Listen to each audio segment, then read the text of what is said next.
Welcome back to another episode of Kraken Cans Cast, where we talk about all things cryptid, all things urban legends, and all things spooky. Yeah, we are into the spooky. We are in the spooky hard to bring in Panuary. Paranuary. There it is. Yeah. I can't listen. I listen to like you that. Say it, and I nail it every mess time. myself up. But yeah, we got something a little bit different. So, no folklore score today. Ooh, no folklore score because we are doing. I don't know. I just don't think you could give this a folklore score. But we were going to dive into the different types of supposed, believed, whatever you want to call it, types of hauntings. Ooh. I mean, there's like 40 different ones, but I kind of broke it down to like 5 main ones. And I think within these 5 main ones, the other ones can almost like fall in within like a subcategory of all these. It's the 5 that anybody cares about. Yeah, pretty much. Yeah. It's like all the 5 main ones. Yeah. Starting with Ouija boards. Ouija. No, it's not starting with Ouija boards, but I'm in a real Ouija mood from last week. That was fun. That was a good one last week. That was a good one. Yeah. So I guess I'll get us right into the beer then, huh? Yeah, I know what we got.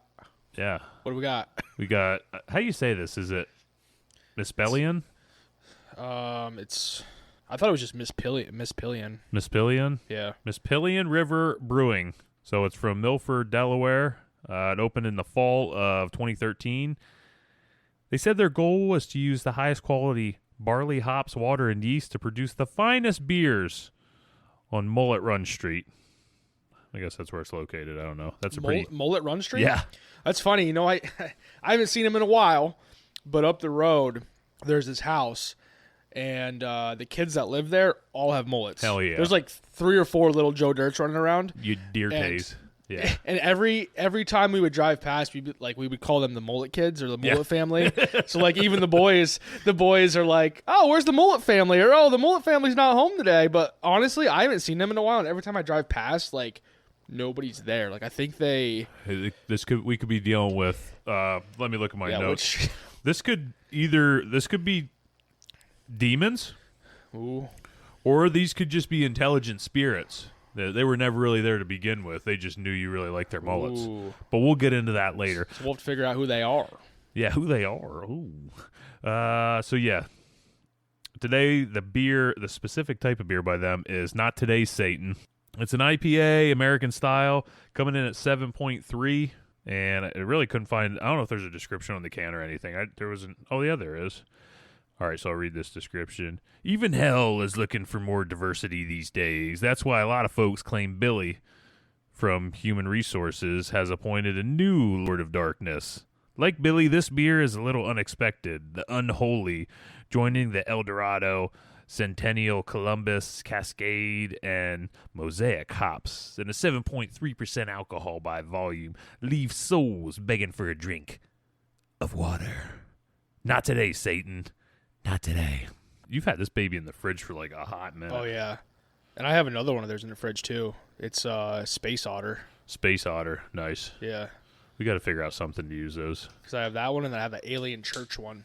Yeah, and we know where I think we're going to use the Alien Church one. Hell yeah. It's got to be, hopefully in February, it's coming at you. Yeah.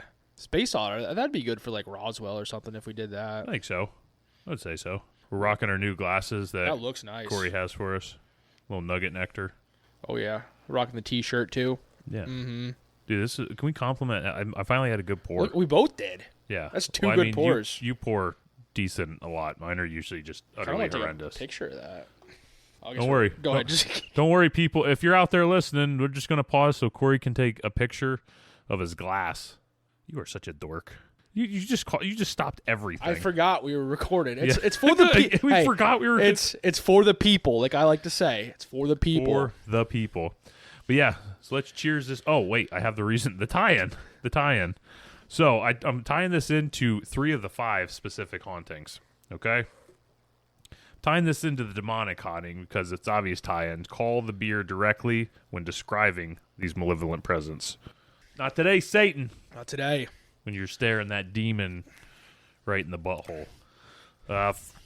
Poltergeist. Discuss the chaos they cause and joke about how you'd reach for a not today Satan after a night of flying furniture. I don't know. That one's a stretch a little bit. We're reaching here. We're reaching. And the residual haunting. Maybe this haunting might feel a little less threatening, but you could humorously ask if they need a beer to ward off some of the demons they're facing. That's that. Not today, Satan. Let's get it. Wink. That's good. Not bad. It's got a strong smell. Yeah. The back end too. I feel like it lingers in your throat a little bit. Like in a bad way? Yeah. Yeah. I mean, this was canned like a hot minute ago. I looked on the bottom of it. Yeah. Yeah. I was like, that's why you don't look at that. Yeah. I did though. I already ruined it. Yeah. But no, it's good. Tastes good. I enjoyed it. I will drink it all and another. But that's not today, Satan. And that means we're ready to dive into today's episode. Ooh, which one are we talking about first? I'm actually going to break all 5 of them down Ooh. first. Then we'll get a little more in depth there. Ooh. You ready? I'm ready. All right, so thought we'd break down the 5 main sources of hauntings, right? Main types of hauntings. I got these 5 types off of a website called honeydoc.com. Oh. Dude, I butcher the names of these websites. What was that one? Haunt T-Doc. So this is documents about hauntings and ease, apparently. Yeah, that's what we're going to rock I heard with. like honey duck. Yeah, honey duck. Well, that's the stuff I look at on the weekends when I'm feeling a little Alone. Bizarre. So yeah, the 5 main types of hauntings are going to be your residual haunting, which is this is created through some sort of traumatic event. I think this is going to be our next topic is a really good example of a residual haunting. Penhurst Asylum. Yep. Poltergeist, which is actually German for noisy spirit. I think I knew that. Yeah. He knew that, folks. Yeah. Demonic, which is from demons themselves. That's pretty obvious. That's what Mike thinks all hauntings are, but we'll get into that. Intelligent, which is a spirit that will reply and answer, a lot of times with like knocking or rapping, like we talked about in the last. That's what I was going to say. It was like those Ouija board ones. Like Yeah, that a lot one of where like he said how many days he's going to die or whatever, that one story where it was like yeah, I would say that's 10 intelligent. days, Yeah. so 5 days. Like, 'cause he was actually, this, whatever, the spirit, ghost, demon, whatever it was actually counting down Yeah, the days. I guess really anything with the Ouija board would be considered an intelligent haunting, huh? Yeah. Because if they're answering I the would think Ouija so. board, yeah, that makes sense. Yeah. And the last one is shadow people. Ooh. There's some- Mr. Hat. Mr. Hat, he may be making a comeback. Yeah, like Mike didn't scare him too much. No, woo, give him the old helicopter. But yeah, so they're the kind of like 5 main ones. So before we get into breaking these down, which do you think is the scariest out of those? I would say demonic. Yeah. So yeah, I feel like that's an easy question in that. So what would you think would be like the second scariest? Like for me, I think the second scariest would be an intelligent one. Yeah. Because in my mind, they can either see me or hear me in some way, shape, or form. But I can't really see or hear them unless they want to be heard from. So then, like, okay, so going off of then, like, poltergeist, could that also be an intelligent? I guess in a way. And that's where it's when you really break a lot of them down. Like, can, and when you break down like a poltergeist, a lot of times a lot of things with the poltergeist is also demonic in a way. Yeah. So it's it's really weird. A lot of them kind of fall within, or when you look at some of the residual hauntings, like I can't think any specific ones, but I guess we'll go to Penhurst because that's kind of like on the mind because we're going to be talking about that. There's like certain places I'm sure there that have like poltergeist-like activity. Is there a poltergeist there, or is it so? Where's the line between when something becomes a residual, intelligent? It's weird. I don't think anybody really totally knows what the line is or anything like that. Well, when shit starts getting thrown at you. Yeah, I mean, that just sucks. Really is what it boils down to. Not fun. I've never had that happen. No, I've seen some shit, heard some shit. I'm all right not ever having it happen personally. Yeah. Unless it's something good. Like, imagine if I had a ghost at my house and all he threw was like perfectly cooked ribeye right at my mouth all the time. Yeah. Or what would it be a good one to go along with that is like you're wieners. Well, no, not yet. Oh. If you're in the living room watching football, you need another beer. You start antagonizing that spirit. Yeah. Telling him to throw. I don't know. It's like the Wizard of Oz. When like Dorothy wants to get the apples and the Scarecrow's like, "Oh, here, I'll get you apples," and they start throwing apples at him. You know, it's like that. Yeah, exactly, same thing. Yeah. When I started diving into all these, like I've heard of all these before, and they are hard to differentiate because a lot of them just like come. They share like similar. They come together. They share similarities, so it is kind of complicated that way, and I think it shows how much like we do not know really that much about. And I feel like too, like I feel like a lot of people like define things differently too. So sometimes there's like that crossover. Yeah. So because even like when I was looking at mimics, like in the beginning it was like the mimics and the doppelgangers, and like there were so many different people calling them different things or interchanging them and stuff. And I think it all just depends on the person too. At times. Like a mimic would fall within.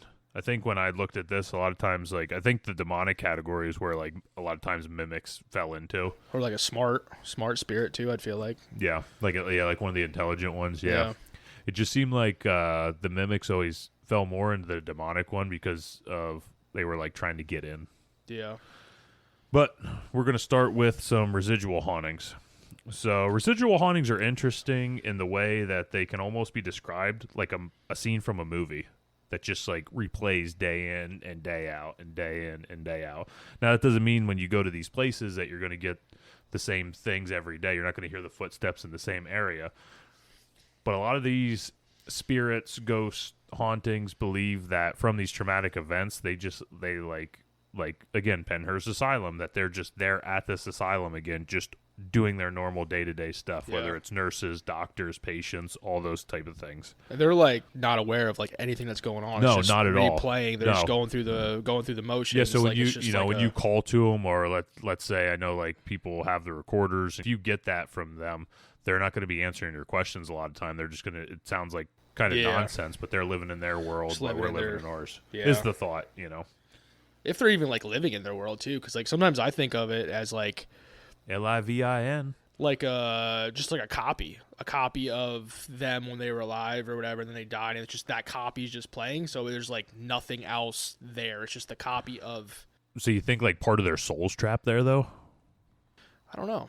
Yeah, I can see it either way. Like I can see yes, and I can also see their soul's long gone, and it's just like a copy of their soul or something that's there stuck there. I don't know. That's like me going to work every day.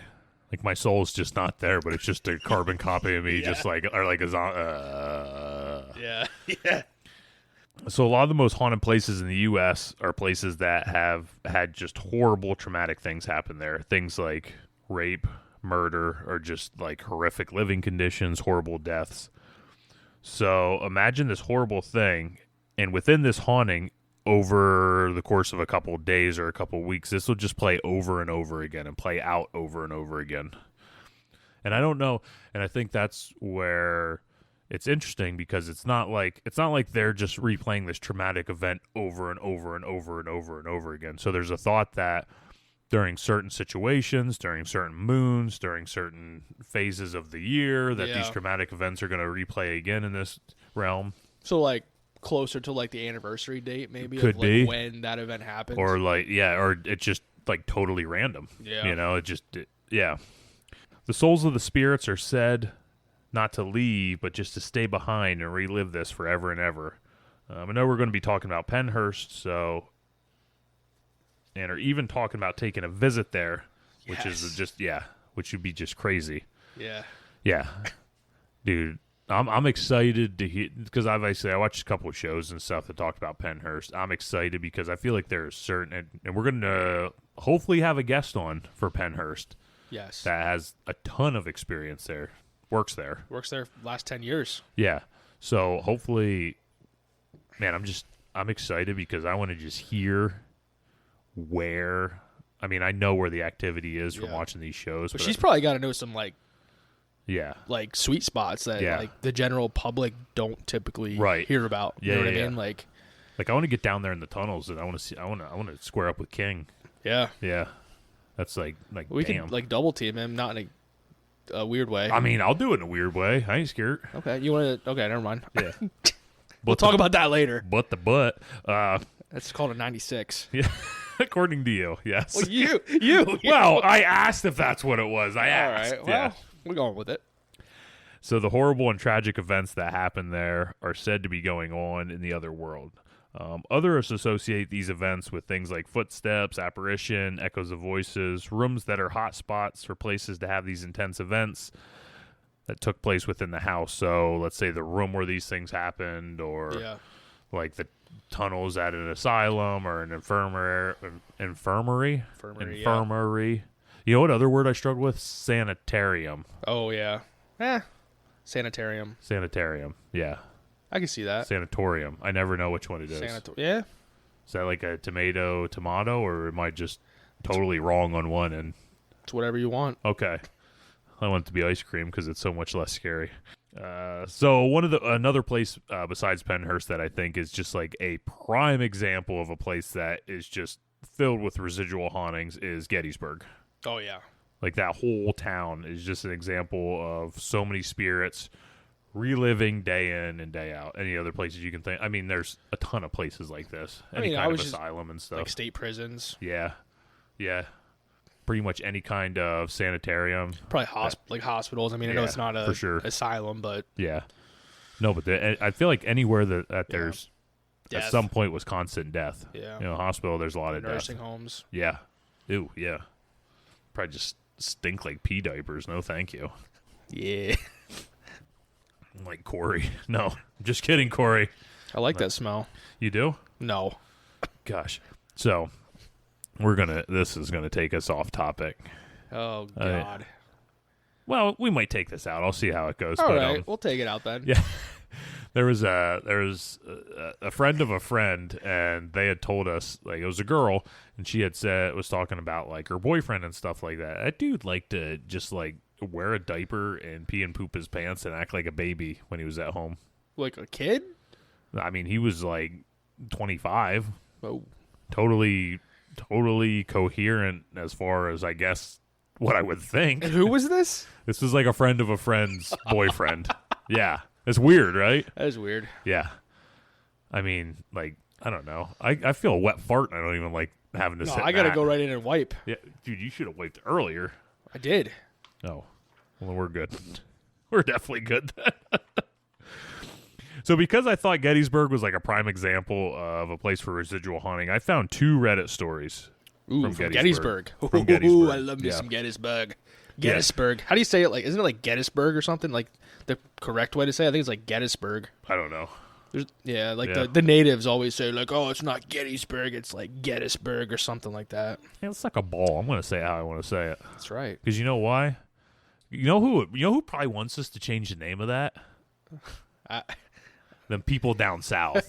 They got their ass kicked there, and that freaking turned the whole war around. We won't get into that right now. Yeah, we will. We won the war. Union. I remember when I lived down south, like, there was a guy that looked at me the one day, and he said, you should go move to, and he named like a town that was a couple towns over.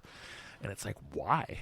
He said, that's where all you Yankees go retire down there. All you, what do they, Yankees. And I was like, oh, hell yeah, we can just sit around and talk about how he kicked your ass in the Civil War.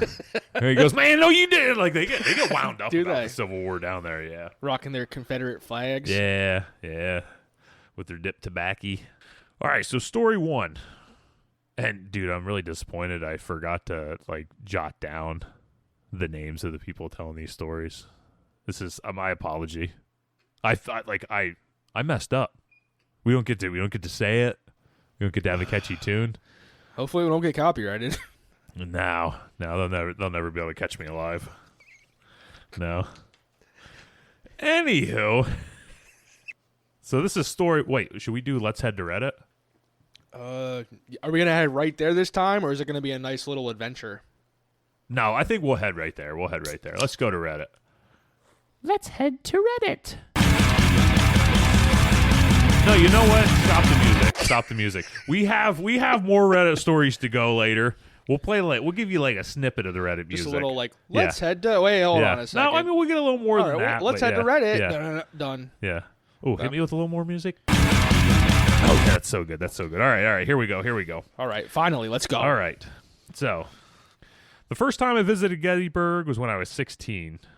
I have never seen reenactors outside of the forts before. I was on a class trip, and we got to Gettysburg for a state competition. It was around the anniversary of the battle, and it was when the reenactors were still able to camp out around the town.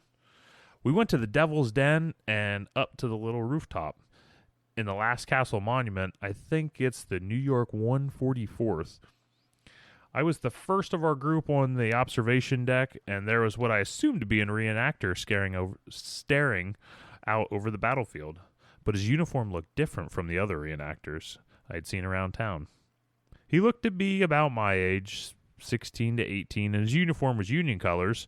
Hell yeah, it was Union colors. That's right. We won the war. But looked almost like a modern-day marching band uniform. I started up a conversation asking why he looked so sad because he's the Union, and the North won the battle. And he looked at me surprised, and all he said was, "We won?" My friends joined us at the observation deck a moment later and asked who I was talking to. I turned to make the introduction. That some bitch disappeared. Gone and out. They always are. Fast forward a few decades, and I now live in the area. I told a friend of mine about the ghost I'd met at the little roundhouse. The little roundhouse kick right to the face. The little round top. And she took me through the museum at the visitor center to see if we could find the uniform. Turns out it was an artillery officer's uniform, and they didn't tend to die of an old age.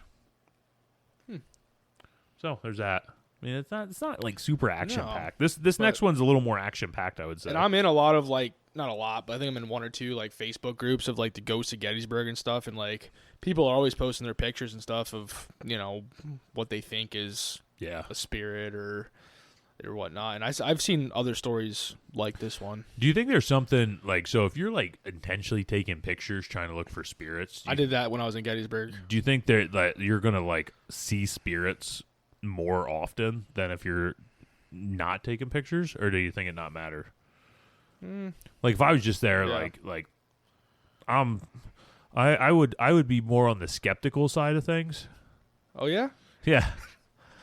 Like I feel like Zach in Ghost Adventures at the beginning. You'd be all bedazzled up. Well, I am bedazzled up, but you just can't see it. But I feel like it's like I never believed in ghosts till I came face to face with one. That's what it would take. Like one would have to like square up, like basically slap me in the face for me to be like, oh hell yeah, these things are real. Yeah. You know, like I see all the ghost hunting shows and stuff like that because dude, they are pure entertainment watching those shows. And I like watching them, and it's like, man, if you come here a skeptic, you leave a believer. And then they go in there, and all you hear is like 4 doors slam, and it's like, what? That could be just like, you know, their 5th guy they don't show you. Or like half the time these buildings are falling apart. It could just be a chunk of the roof falling and they're down. filled with animals too. Animals, asbestos, like all kinds of stuff that's just gonna make you just trip balls in there. Yeah. No, but the one episode I saw of Destination Fear, I know you saw it because I know how far you are. Oh yeah, dude, I am balls deep in that show. Like I'm full addiction mode into that show right now. They had the Polaroid camera out. And they said, I didn't know that could, like, I might have heard that before, but they said like the Polaroid camera can pick up like the paranormal stuff more. Who discovered, like, who knows this stuff? That's my issue. You know how they have like the little thing, I can't remember where it'll like say the words. Yeah, I looked up to see how much of that thing cost. But it's like what Oculus or something? The Oculus. Yeah. So what? Who figured out that works? Probably the descendants who made the Ouija board. So then it was just for straight cash, homie. Like Randy Moss, straight cash, I don't homie. know. Like, yeah. But you know what I'm saying? It's like that's one of the biggest issues I have with a lot of the equipment. And maybe there might be people out there that are listening to the cast that understand the science behind this stuff. And I encourage you to send us an email at krakencanscast@gmail.com because there are so many things I need to know and understand. Yeah. And I don't want and listen, I don't care enough to look it up. Yeah. But if somebody's going to approach me about it, I will have questions and ask them. Yeah. Hey, maybe our guest because we're gonna ask a question about the equipment and stuff. Yeah, there you go. So Yeah, definitely. Yeah. I don't know. I just find it really interesting, some of the just equipment they just pull out of their butts. But anyways, we'll get on to story number 2 here. Yeah. I experienced a residual haunting at Artillery Ridge Campground. It was around 1 at night. The fog outside was thick. I suddenly began to hear and feel a battleground. Like an actual army was marching through me, and all I could do was huddle beneath the blankets and plug my ears and sing to myself to drown out the intense noise. I kept being slammed with an intense cold rush, and people were screaming and having casual conversations simultaneously. I could feel the ground quaking from the rumbles of the cannons firing and the horses' hooves, the pounding and crinkling of leather boots, men shouting at each other, some sobbing and snapping gunfire. It was wild. The entire scene seemed to repeat for an hour, because some snippets of the conversation I caught looped. My leg. I'm eating with Martha tonight. Get back out there. In the morning, I asked the other people camping with me about how crazy the night was with the residual ghost, and they gawked at me, laughing, and said it was either a dream or a reenactment, which I'm going to lean not towards reenactment, seeing as it was like 1 a.m. in the morning. Yeah. I think other people would have definitely heard if there was a reenactment going. Yeah. But it would make sense maybe if you're dreaming about that stuff, if you watch reenactments that day.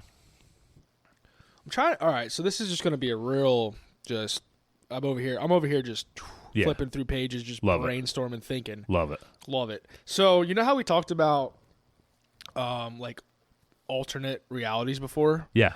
So what if alternate realities is like a legit thing? Okay. But then some of these, so like the Civil War and stuff, like say, when the Civil War happened, they split an alternate reality. But like, what if the one alternate one, like, what if in the alternate ones the time slows down? Yeah, it could be. You know what I mean? So like, what if when we're seeing like ghosts and stuff, like, what if it's just an alternate reality of a, like a legit thing going on, but in an alternate reality, but something that slowed down? You know what I'm saying? Or no? Yeah, I don't know how to explain it. I know what you're saying. Or even if it's like an alternate reality of something that happened 100 years ago, but like in this alternate reality, they're just 100 years behind us. Yeah, that's kind of what I'm saying too. But I guess it would have to fall more in the category of residual haunting though, or else it would have to be like a million alternate realities. Yeah. You know what I mean? So these people are always seeing these things in Gettysburg because they're just another reality. Yeah. But yeah, I don't know. You get into the alternate realities and you can go down a deep rabbit hole there. That was one of the other like 5 ghost things that was like it wasn't intergalactic, but it was something like that, where basically it's like time traveling, like alien type things to be ghosts, which it was super interesting, but it was way above my pay grade. You know what I added to our list the other night? Ooh, hemorrhoids. Ooh, no, before that one. Moss. And how it grows and why it always grows on rocks. No, I added like, did you ever hear that like we're living in a simulation? Yeah, of course. I added that on. Okay. The list. Yeah. Because I don't know, I just saw it. I always think of the Truman Show. I think of Rick and Morty. Oh, okay, yeah. I've watched a little bit of that show. There's some. You ever watched the Truman Show with Jim Carrey? It's a movie. So basically, his whole life, like he was born and adopted, and he was adopted by this director, and this director just created his whole entire life for like a reality TV show. So he finally like realizes that Jim Carrey stars in it, Yeah. So he finally realizes it, and I don't know. It's an interesting show because it really makes you like question things about your own reality, Yeah. But I always think of it. What is it? And if I don't see ya, good afternoon, good evening, and good night. That's what he always says. I think it's something like that. I could just totally butchered it. But anyways, so to just finish up this one, as far as places go, I think we talked about it, but some of the really major places would be prisons, asylums, sanitariums, forts, and battlefields would be ones. Okay. So I think that pretty much sums up that one. Ready to dive into poltergeist hauntings? Oh, I'm ready to just face first. Let's go. Face first, right in the muff. Here we go. All right, so this tends to be that was perfect. I did a crack right when we transitioned. Yes. This tends to be one of the most popular ones as far as film and cinema, even though this actually tends to be like the rarest of all things. This is loud. Starts slow with furniture moving, glasses falling, bed shaking, but over time the events will begin to get bigger and meaner. Things will be thrown, people will be pushed, and ultimately it takes over the entire house. What's interesting about this, and this is something I didn't realize with poltergeist activity, a lot of times poltergeist activity will center around one person within the house. Oh, okay. A lot of times it'll be a teenage girl. I was going to say, like a teenage going through like puberty and adolescence and all that. So raging hormones. I don't know, like obviously nobody knows what it is. And it's not just teenage girls, but it seems like primarily as teenage girls is the center of the activity. It's like this energy, it's like her energy as she's going through this directly affects all the activity and everything going on around her. So she's creating all of that. Essentially, yeah. Yeah. Bitches be crazy. Yeah. Raging bitches. If it's not a teen girl, it's still one member of the family as the center of the activity, and it seems like someone in the family manifests the energy of the spirit to thrive and grow and get its powers. So a lot of times it's somebody, if it's not a teenage girl, it's somebody else going through some kind of emotional distress.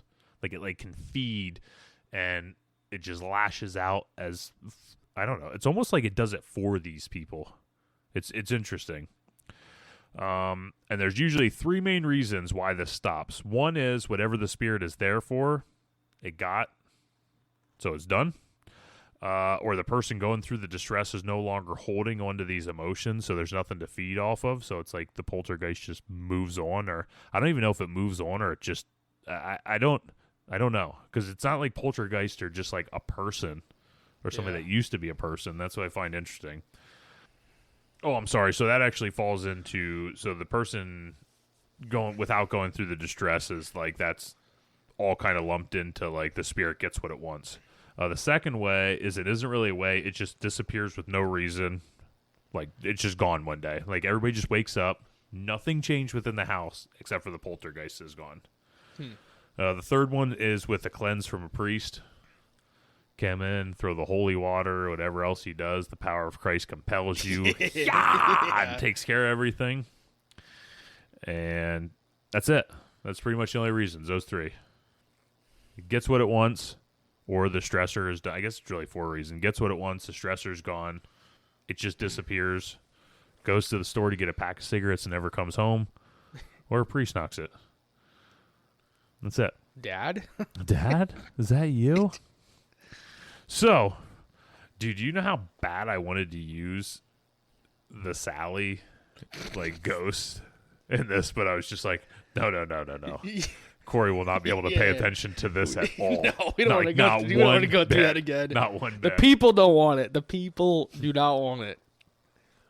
So instead, I'm going to dive into the Enfield poltergeist. Infield? The Enfield. Oh, I thought you said infield. Like, all right, third base? Enfield, no. N. Okay, Ian. Poltergeist. Enfield, okay. Or as you might know it from, The Conjuring 2.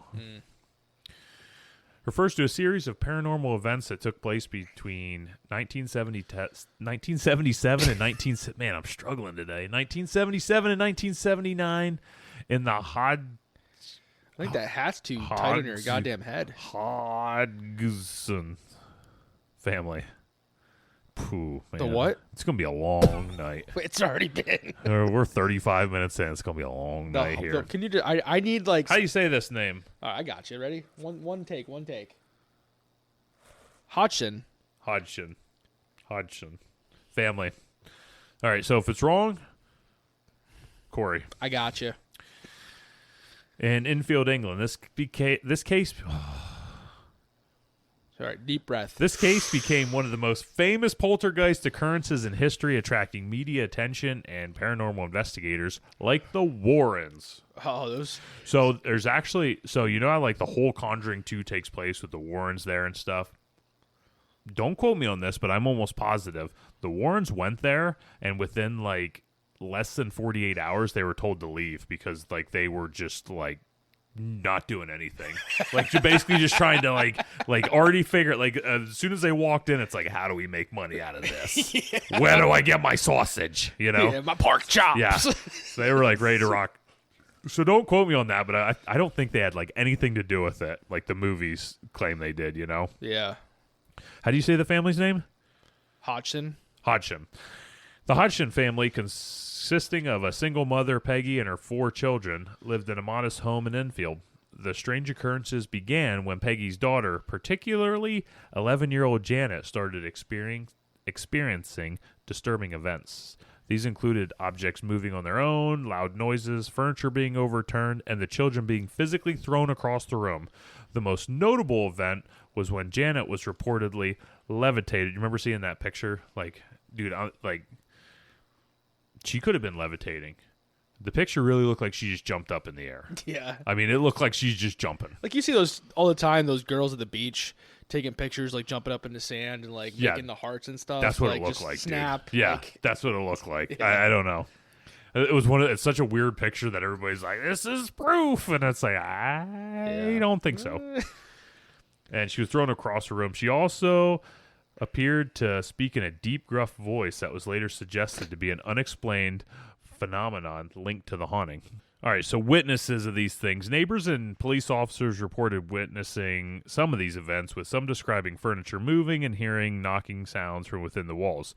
Some witnesses, however, doubted the authenticity of the events, suggesting that they were hoaxes or tricks, which is interesting because you kind of assume these are people within the house, and they still don't totally believe it. yeah. So, I don't know. Interesting. Yeah. And I'm going to be honest with you, red flags go up for me as soon as Ed and Lorraine Warren get involved. I do question things then. Are you going to do a whole episode on them at some point in the I future? do want to do a whole because I episode. want to know more about them sloppy fingers. Yeah, them I don't know. It's too good with Annabelle.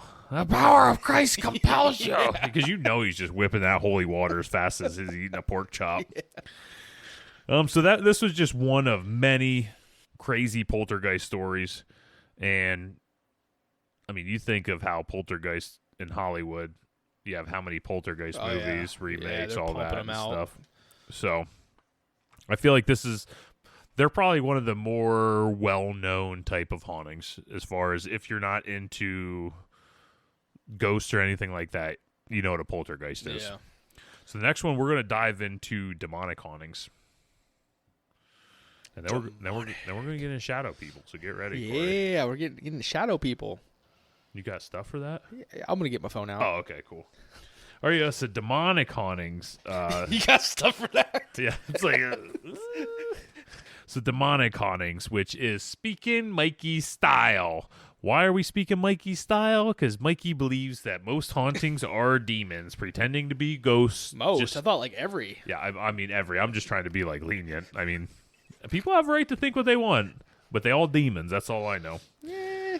So if you have listened to the cast, you know how I feel about demons and ghosts. I have a working theory that many, if not all, ghosts are demons in some way, shape, or form. But let's not get into that.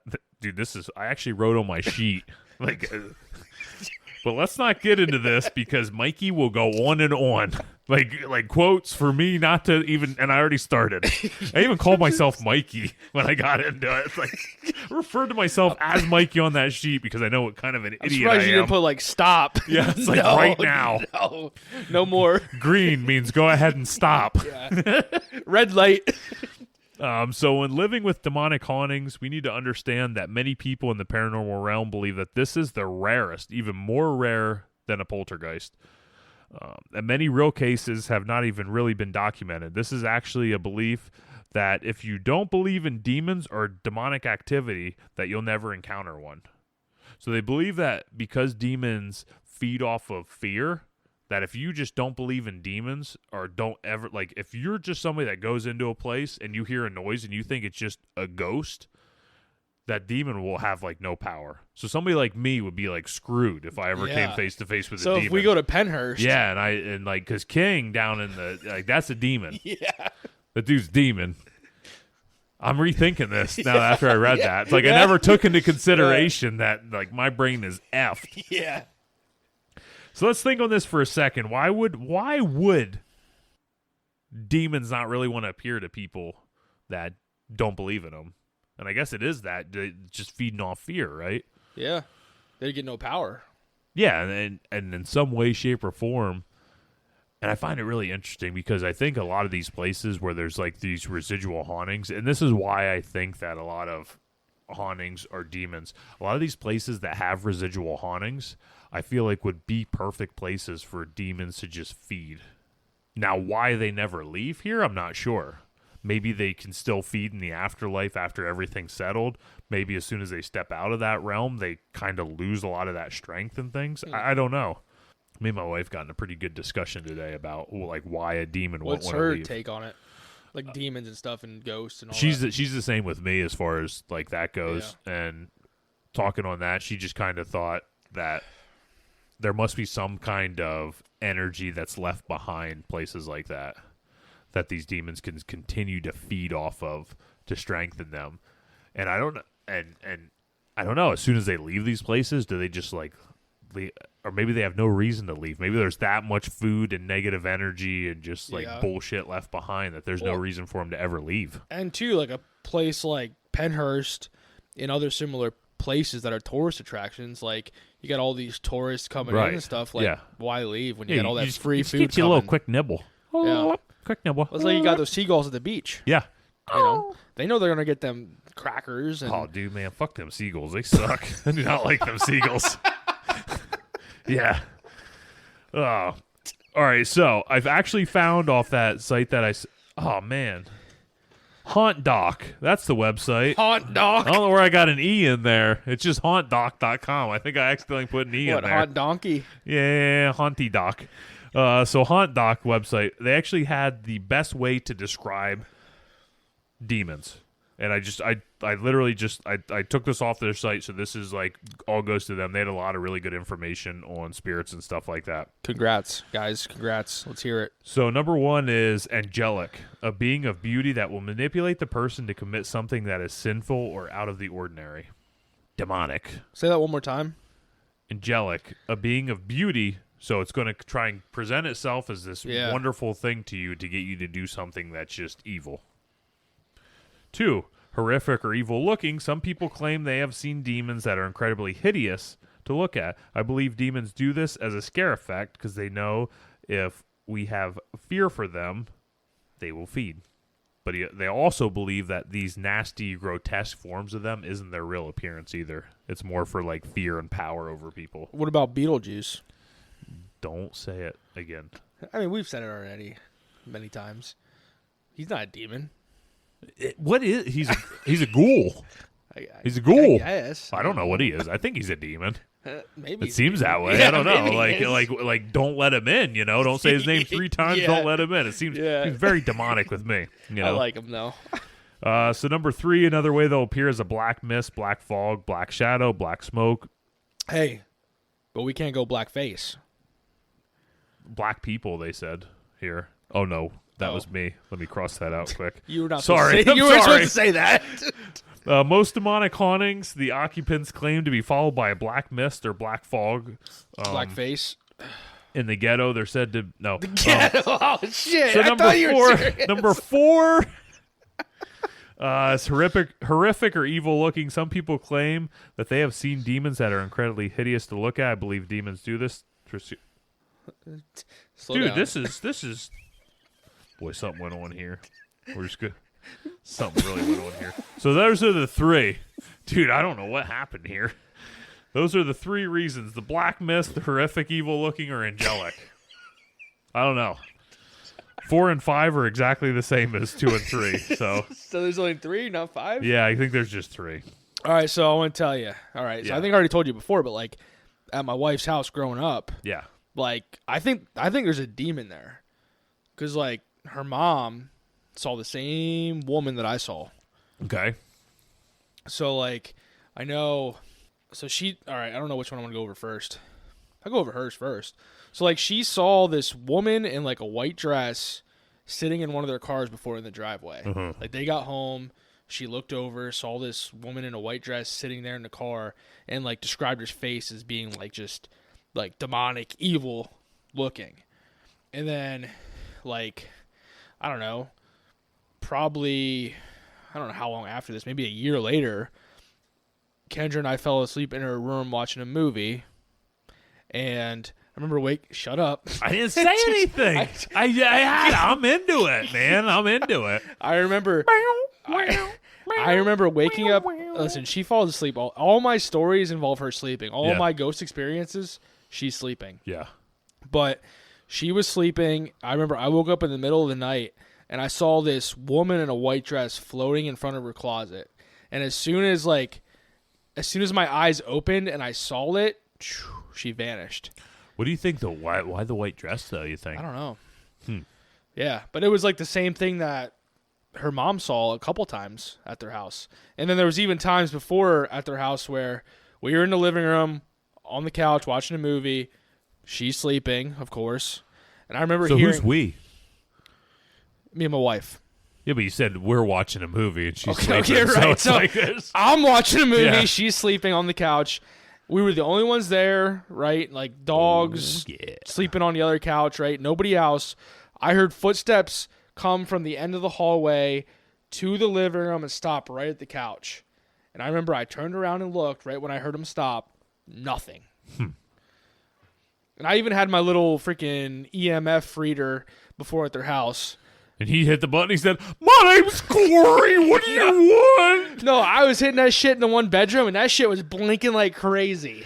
That's not an EMF, or that is an EMF. What's the little recorder? Those are EMF readers, right? I'm talking about like the electromagnetic field like reader thing. Okay. Yeah, you're talking about like just like the recorder. Yeah. Like the voice recorder thing. Yeah. All that stuff. Yeah, but like all that stuff makes me laugh. Yeah. But yeah. But yeah, like I had a couple experiences at their house, and then like her mom saw the same woman in a white dress. But like since they did like, I think it was since they put the pool in at the house, since they dug up the house, the yard and stuff, like she hasn't seen anything. They probably moved the bones without even realizing it. Possibly. Damn. Yeah. I don't know. I don't know. Shit. My wife and I were actually talking about that the other night. And she's like, "Why'd you remind me of that?" I don't know why she sounds like a cartoon character, but I love it. It's like Three Stooges. Yeah. All right, so let's get into this. A lot of times demonic hauntings are easy to identify in the way of you'll hear growls, and everything that comes at you will be like scratching, pushing, violence towards you. Is a good way to know that like it's a demonic thing. So that one's not a demonic at her house. Well, we don't know that for sure. Yeah. It looked demonic. Yeah. So really the whole air is affected. So I talked about those black fogs. Just imagine like a black fog over like an entire house though, in a way where there's just this negative, nasty energy in it. That would be more demonic. Real life story. I'm getting into the exorcism of Michael Taylor for this one. And it is crazy. You ever heard of it? No. Okay, here we go. In the quiet town of West Yorkshire, Michael Taylor was a devoted family man, a father of 4 who found solace in his faith. But over time, the burdens of life weighed heavily on him. His marriage with Christine was strained, and his emotional turmoil grew unbearable. He confided in his local church, seeking spiritual guidance. And it was there that he met Raymond L. Buckland, a charismatic preacher known for his healing sessions. Buckland's message... I'm going to say it like that. I feel like it... Buckland's... Ooh. Little recoil. Yeah, that one hurt my neck a little bit. Buckland. I got all that back. Buckland method was intense, steeping in fervent prayer and the promise of deliverance from the evil forces. Soon Michael began to show signs of something far more sinister. He became erratic, his once peaceful demeanor replaced by bouts of anger and strange behavior, despite the preacher and members of the church believing that Michael was no longer battling inner demons, but rather being overtaken by them. In October 1974, after days of prayer and ritual, Michael underwent an exorcism, a ceremony that was supposed to free him from the torment of the 40 demons. 40 demons! 40 demons Holy he claimed inhabited shit. his body. 40. all night they freaking did this exorcism. Well, hell yeah. That's a lot of demons you gotta freaking reel out of there. There were priests having to like tag like in, tag. yeah. Yeah, dude, it was like Like intense. crawling across the ring. Doing that across. jump. Yeah. Yeah. It was a long, grueling affair. Michael's voice changed, becoming low and guttural as if not his own. He growled like an animal, thrashed against the restraints. The room filled with tension as Buckland prayed over him all night long, his words desperate, and then, as if the storm has passed, Michael fell silent. Silence. Afterwards, Michael seemed calm. His eyes were vacant but peaceful, and those who witnessed the exorcism believed that the demons had been expelled. They left him exhausted but free. However, in the hours that followed, something went horribly wrong. Oh, shit. As night fell, Michael's dementor... It's demeanor, not dementor, but dementor seemed like a fit. Yeah. At night, Michael's demeanor shifted again.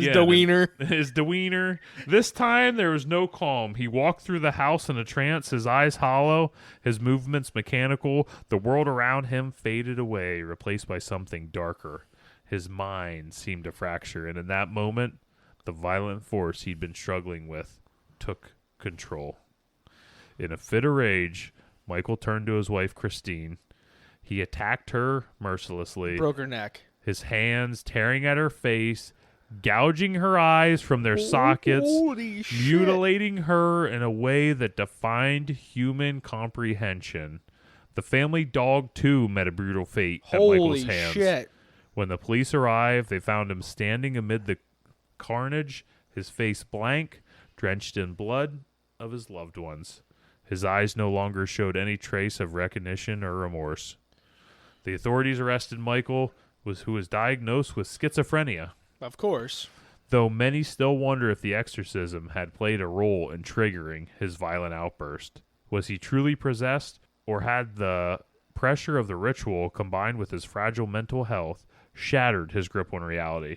His behavior had seemed so far beyond normal human experience that in the end, the line between demonic possession and mental illness had blurred. Michael was sent to a psychiatric hospital for treatment, but the tragedy haunted him for the rest of his life, even after his release, though he remained a man broken, marked by the horrors he had done. Damn. Sounded to me that this cat was just dealing with some mental illness throughout his life, and then all this happening just triggered that to like advanced like schizophrenia or whatever, and then that's when he just, boom, lost it. Yeah. I don't know. I don't feel like having like and I don't totally know if this is how his like pastor at the time was, but I think of like Southern Baptist preachers, like the ones you see on TV. Well, you got to lose your faith, know. Stuff like that. I don't think that's like healthy for somebody that's struggling in a situation like that. Yeah, I don't know. We didn't know how old he was, right? At this time, Michael? Yeah. He's in his 30s, I believe. He had 4 kids. Because typically mental health, like, kicks in usually around, like, 18, 20 is when it really, like, triggers. I think the reason people struggled with it so much with him was that it literally was, like, one day he was fine and the next day he was just, like, gone almost in a way, Yeah. I'm talking about, like, depression and stuff, too. I don't know about schizophrenia, but I know it's, like, typically around, like, 18, 20 years old is, like, when that kicks in. Well, and there's also, I didn't include this because it's not totally confirmed, but there's also some thought that his wife was I meant bipolar. Bipolar. I think his wife was having an affair at this time. Now, it wasn't totally confirmed, but there's a combination of people thought she was having an affair. Also, they think that she was having an affair with somebody within the church. Ooh. So they don't know if that was one of the There's a lot of what ifs, and I don't think you're ever, as far as like with him, you never really got the whole thing out of him. But yeah, and really my conclusion when it comes to demonic stuff is I truly believe some things are never meant for us to deal with or experience. Like, and that's one of my biggest fears when it comes to people that do ghost hunts or paranormal investigators and stuff is I just, what if you get to something that you were never supposed to get to? Yeah. Yeah. So demonic stuff is, I know I always make the joke that I think like all ghosts are demonic, but I think there is something to it, but I don't know. Man, demons, I mean, they should freak everybody out, but they freak me out. We're still going to Penhurst, right? Yeah, we're still going to go to Penhurst, and I'm probably still going to have to square up with King down in the tunnels. Right. But, man, I'm not looking forward to I got it. your back. Since I read that part where it's like people that think of demons will see demons. I was like, son of a... Yeah. So, hey, you square up with King. Yeah. I'm going to hide somewhere, and when he starts, attacking you, I'll jump on his back. Don't video it. Okay. Because our cast will go crazy. All right, we'll get the hard I'll group. take one for the team. All right. Yeah, I'll take one for the team. All right. Just don't let him kill me. We need a code word. I remember, so... Just don't let him kill me. Yeah, there was we were working up with like another crew at work or something. This guy came up and he was like, this wasn't even a guy that worked for the company. He was just a guy off the street, came over because we were working on his property, and he was just a huge douchebag. He had these like nasty like teeth, like the nasty baked bean looking teeth, and meth causes them. Yeah, exactly. And you could tell that there was some meth used by this guy. Okay. Yeah, like it would not surprise me. But so the one guy on my crew said, "Hey, go ask that guy who his dentist is. I'll give you $5." And it's like, no way. So he asked another guy, and the guy goes, "I'll ask him, but let him get like 2 or 3 hits in before you pull him off, because I have it coming." And it's like, we're like, no, don't actually ask him, Was he actually going to do it? Dude, he would have done it. That dude's crazy. Yeah, he would have for sure done it. And it's like, son of a bitch. But yeah, so that's what I have for demons. Yeah, I just think demons are something that I feel, I mean, they scare me, to be honest, All right, so after getting done with demonic, I actually asked you to do this next part on shadow people, because I know we kind of talked about it. Because I'm the Hat Man expert. The Hat Man expert. I know we talked a little bit about shadow people in episode 3. So I feel like you could just present it a little bit better than me. And that was a while ago. That was a hot minute. What? Is that August? I might have... Either end of July or first week of August. Dude, that's a long time ago, though. It seems like a long time ago. Yeah, because we've been cruising. Listen, this is like the most unrealistic goal I think I'm throwing out there, but I want to pump out 52 episodes this year. I'm here. Every week, the Kraken Cans Cast is going to pump out. And I've been exercising to make sure I don't die before that, so like we're going to pump this out. Dude, I'm out here just trying to live. My house don't have no heat right now. Yeah. Our heat's busted. But luckily for us, it's not cold out. It's only like 25 degrees. It's so cold. It's like 12. I had to borrow a space heater from you. Yeah. Dude, life is not good at my house. But hey, if you want to bring everybody over, we could all have a nice little... Well, my daughter said about having a sleepover with your boys. And I was just like, well, we'll see. I don't know. It's weird having like a girl-boy sleepover. But I don't think it's as weird when they're that young. Like 5, 6, But... yeah, anyways, back to shadow people and like being let's cold. get back on track. But dude, it was so cold in my house, I felt a cold spot. Ooh, did you put a candle up? It could have been an entity. You put a candle up? No way. From the Ouija one, remember? Yeah, the no candle? way. No? No way. I don't want to know if they're there. What if it's a demon? I believe. I believe they're coming after me, dude. I believe. I believe that we will win. Yeah, remember when I had to quit doing anything with Zuzu? No way. You keep saying his fucking name. No way. You keep saying his I respect him. Darn name. I respect him. All right, yeah, respect him. Yeah. All right. I only say his name in your house. That's not cool. Back to the episode. All right. Shadow people, shadow figures. Oh. Ooh, nice. That's pretty good. Okay, That's pretty good, I've been practicing. Yeah. All right. Figures. So shadow figures Uh-huh. is a term used to describe dark, shadowy figures that are typically perceived. You just went right back. As soon I as did. You were I so, put that a like, lot in my locked on. notes, yeah. Yeah.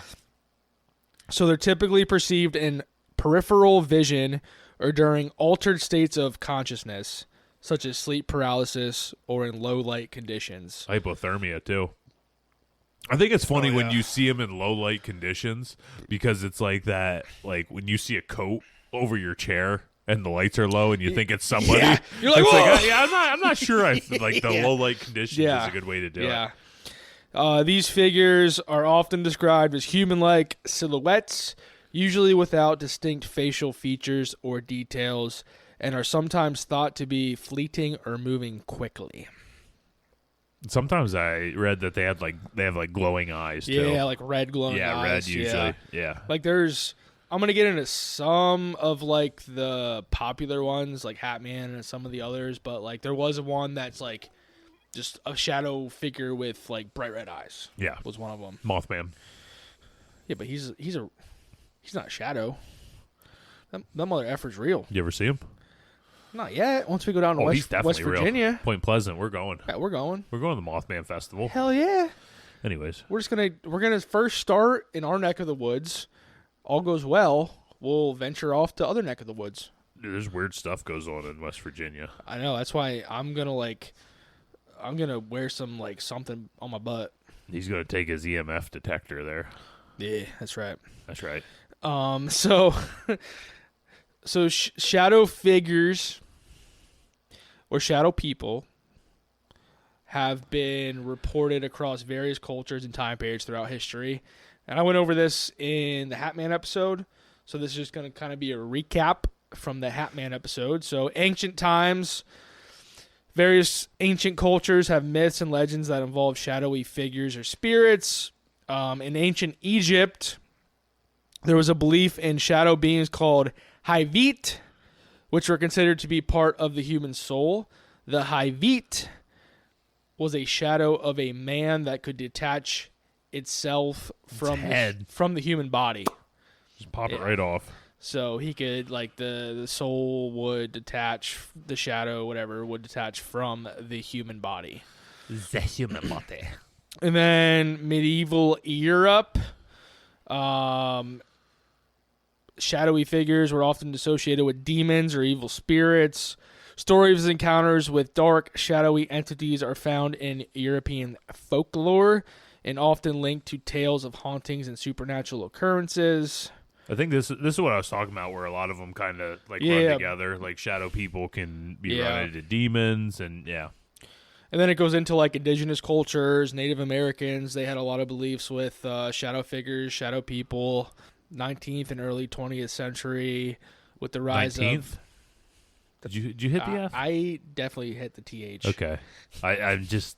I'm waiting. I don't know. Yeah, you're just waiting. You got me like messed up. I hear like a TH out of your mouth, and I'm just not sure if the F's coming. The 19th Yeah. and early 20th century. Oh, 20th.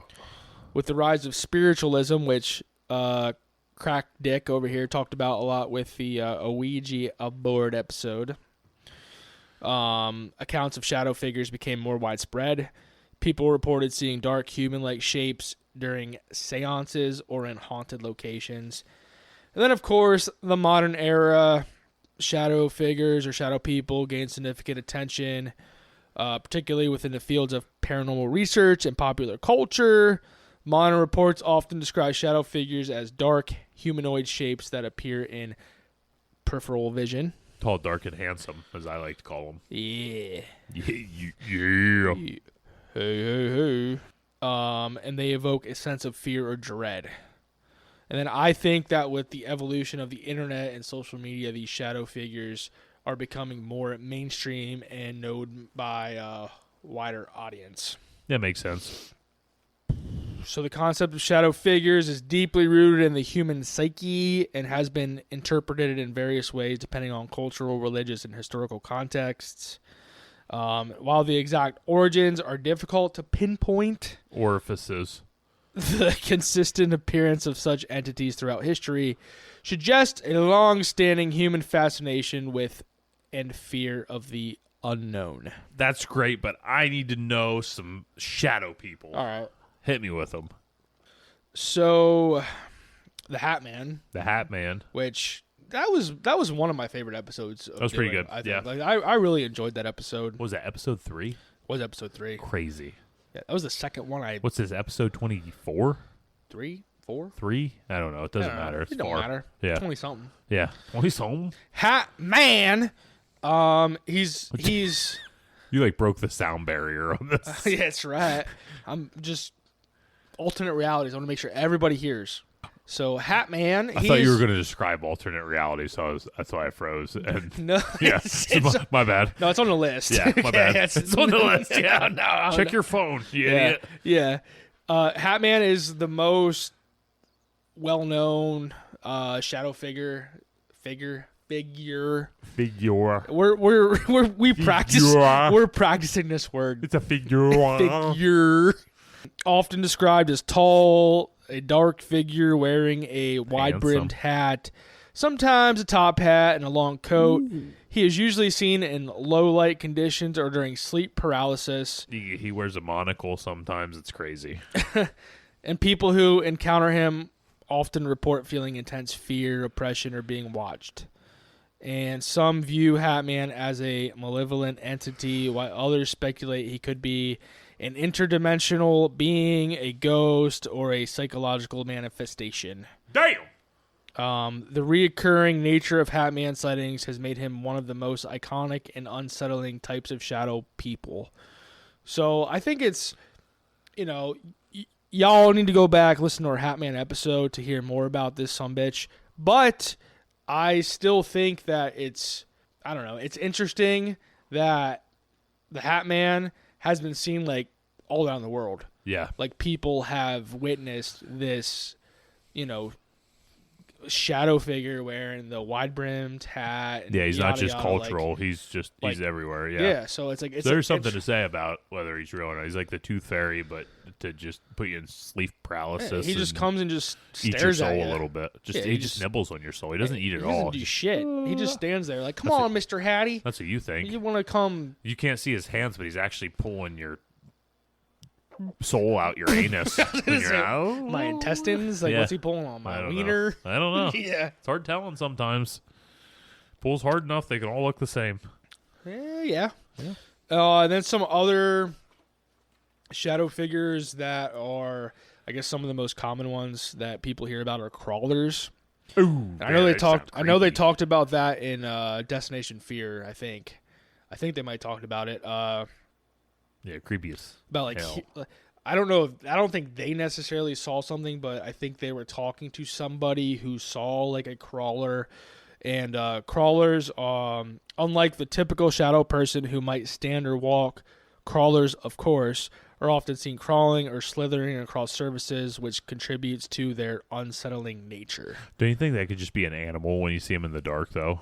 You know what I mean? Like all fours, just kind of, know. Yeah. Could be. Another big one that I saw, it's called the hooded figure shadow. Figure. You really got like big ear. Forever. Big ear. A hooded figure shadow person.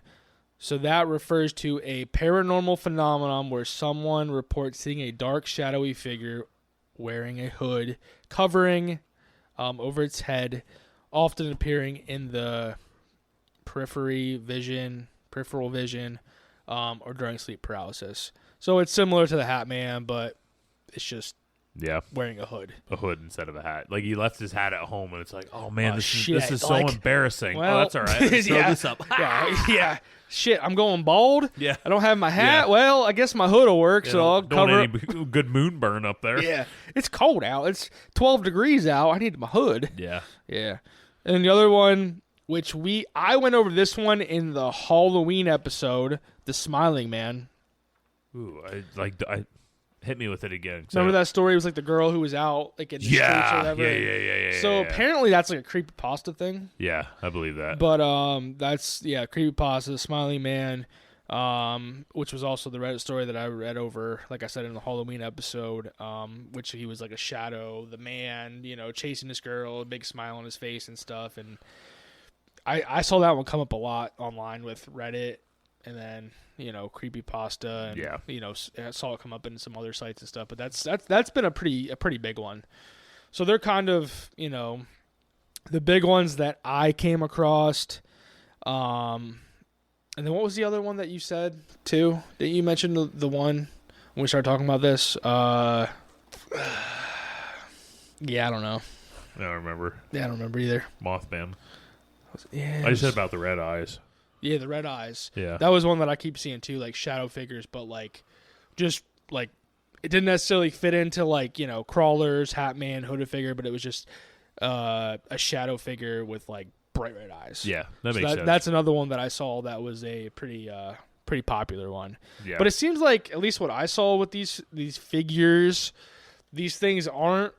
It doesn't seem like they're any type of danger. Yeah, it doesn't seem like they can do anything dangerous. They're like stuck. They're stuck in the shadow realm. Yeah, I guess sleep paralysis would still suck though. Yeah, I told you I experienced that in college. So that would suck. But Yeah. I mean, yeah. So that's Shadow People.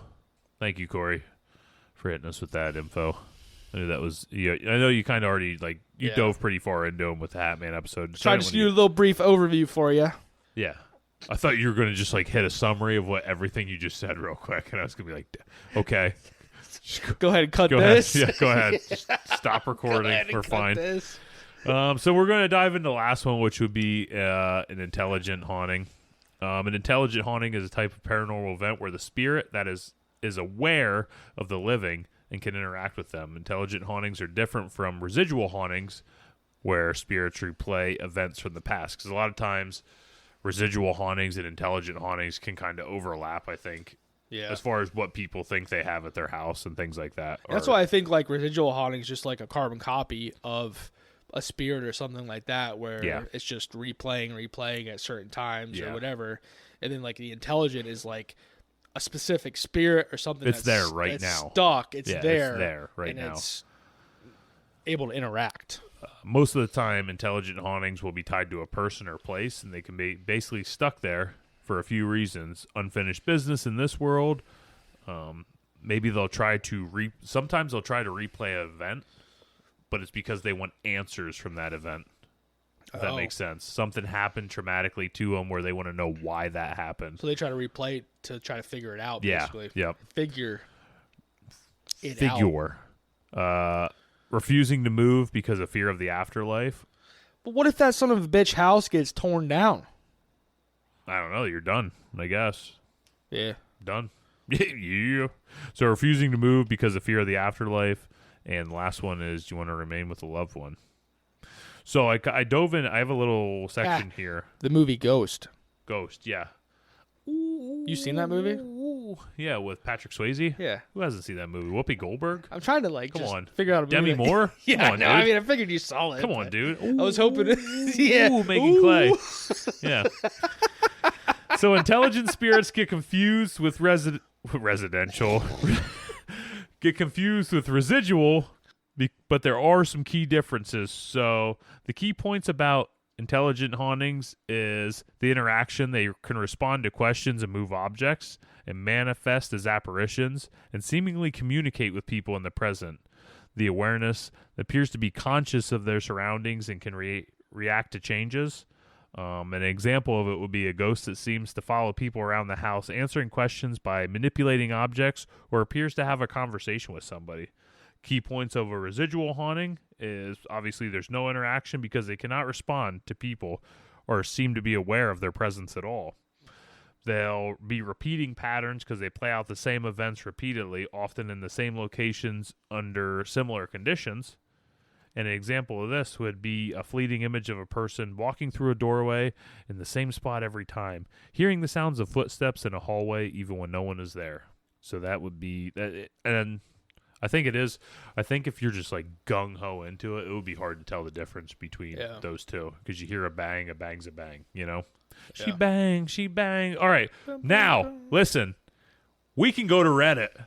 Let's head to Reddit.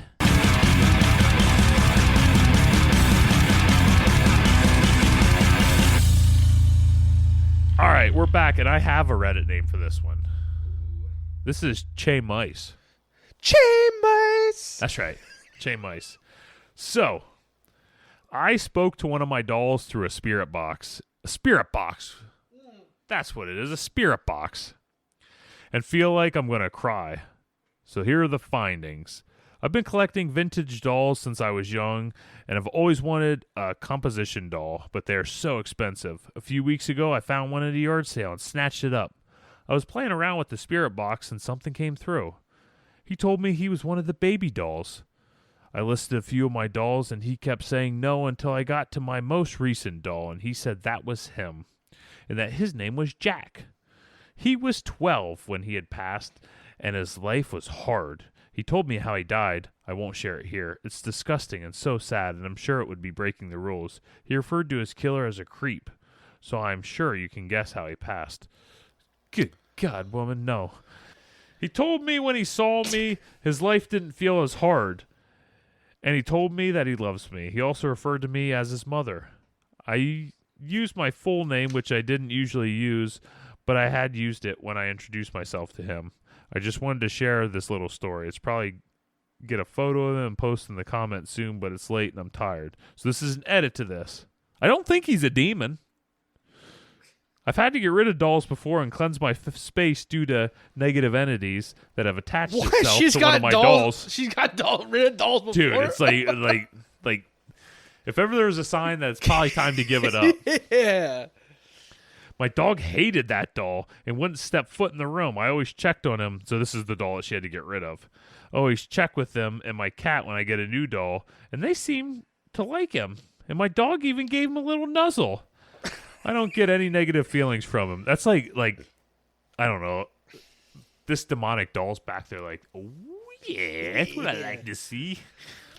I just get the feeling of love, warmth, and some sorrow. Thank you for all the replies, and I will be careful. I can't afford to go to any professionals, and I'm not religious, so I have no clue what I'm supposed to do to contact a priest.